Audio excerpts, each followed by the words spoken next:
Hello you, it's me. Today we're going to talk about A Crack in the World by James Mordechai, who was kind enough to send me an advanced copy, thank you very much, tied to sort of a recommendation based on something else I'd read. They thought it would be right up my street, and it absolutely was. I'll be going through stuff I liked, trying to avoid giving as many spoilers as I can. Some stuff I wasn't too keen on, but what needs to be marked on the time bar will be marked on the time bar. This book follows Gino Marcotti, the son of an occultist researcher and practitioner who was recruited out of the Italian fascist regime to bring their expertise to England. His son Gino, years later, is a respected member of the RPI, the Royal Paranormal Institute. They're working with the police to solve the ongoing case of disappearances of entire villages in Sussex, along with all of their inhabitants. He does this alongside his partner Carter, a bodyguard and a military expert selected for their clinical mind and cynical view in relation to the occult, someone who's very much the Scully to his Mulder. When a village finally reappears, the edges of reality begin to fray, and Gino must use his knowledge of history and the occult, his connections within the RPI, and the advice of his dead father to stop the world being dragged into unending darkness. So I got recommended this one after I'd finished reading The Fisherman by John Langan last year, and I was really hankering for some extra juicy cosmic horror.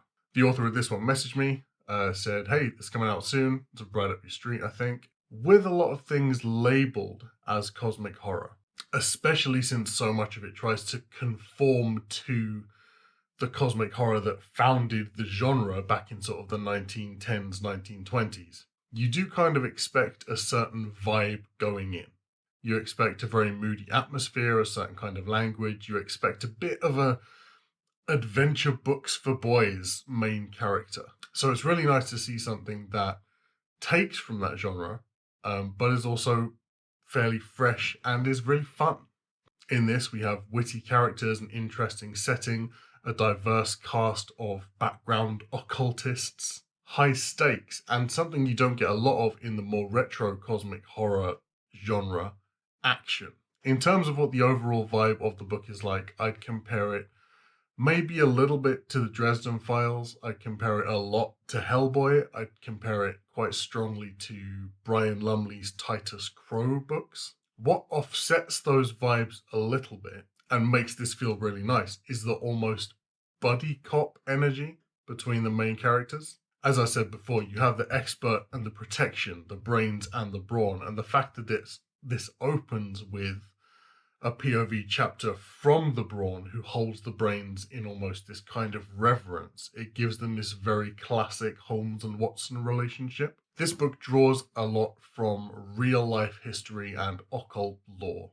You can tell straight away that that's a passionate interest of the author, and that the foundations they've chosen to build upon are well researched. There's a mix of clever nods to stuff and original inventions with a root in something real and historical. It makes it quite hard for a layman to distinguish between the two, where one stops and the other begins, which makes this world build nestle very easily into our reality. It's very easy for me to imagine to use a Rivers of London term, demi-monde as described in this book existing under the surface of my London.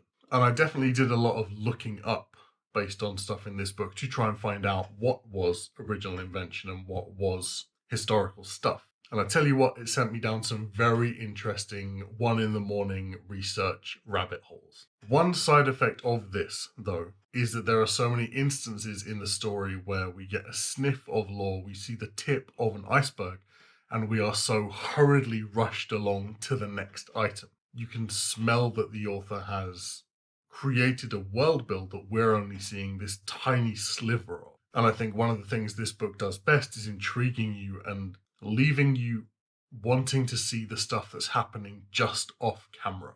I'm desperate for more books in the series. I want more stories about other members of the RPI and about the consequences of the decisions that characters made in this book. This felt like an amazing book one where the author has made us love these two main protagonists. We're introduced to two experts who are very knowledgeable in their field, but still have a lot of room for growth, and I want to see them grow. One thing I liked particularly was that this book didn't shy away from descriptives. In cosmic horror, you do tend to get a lot of, it was undescribable, unlike anything he'd ever seen, and then they don't describe it because they're saying they can't ever capture that on paper. But Mordechai gives us the blood, sweat, and tears. There are some really gruesome scenes in here, and managing to keep that feeling of mysterious otherworldness while giving the otherworldly monsters a proper spotlight and descriptive passages can't be easy. But I think it's one of the things they really do manage to pull off.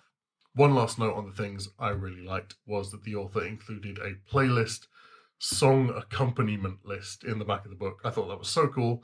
I've only seen it done sort of 2 or 3 other times in everything I've read ever. So hopefully it's becoming fashionable. There are a couple of things I found a bit of fault with. The first was that while the writing was really good because of the descriptives that Mordechai gave, I think the dialogue, I wasn't a huge fan of some of the dialogue.